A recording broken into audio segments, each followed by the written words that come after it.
সম্মানিত মুসলিয়ান, বাংলাদেশ জাতীয়তাবাদী দল এবং অন্যান্য দলের সম্মানিত নেতৃবৃন্দ, উপস্থিত এলাকার আমার শ্রদ্ধেয় সকল মুরব্বিয়ান, আসসালামু আলাইকুম। আমাদের বাংলাদেশ জাতীয়তাবাদী দলের প্রতিষ্ঠাতা মহাসচিব, এশিয়া মহাদেশের মধ্যে একজন বড় ডাক্তার, যাকে আমি বাবার মতো শ্রদ্ধা করতাম, জনাব এ.কে.এম. বদরুদ্দোজা চৌধুরী, তিনি গতকাল ইন্তেকাল করেছেন। ইন্না লিল্লাহি ওয়া ইন্না ইলাইহি রাজিউন।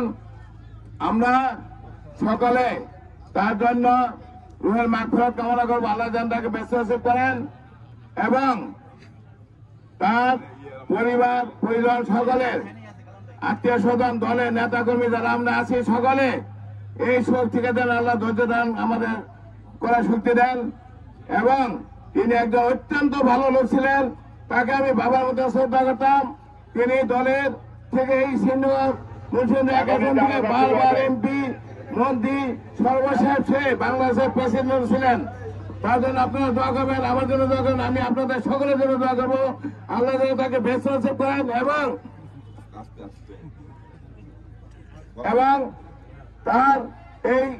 তার ব্যাপারে কোনোদিন আমরা বলতে পারবো না, তাকে আমরা সবসময় স্মরণ করবো।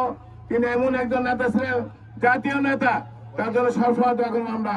ওকে দেওয়া না আলহামদুলিল্লাহ রবিল, তার ছেলে মাহি বিশ্বজিৎ সাহেব এখানে আছেন, আরো অনেক নেতৃবৃন্দ আছেন, তারা বক্তব্য রাখবেন।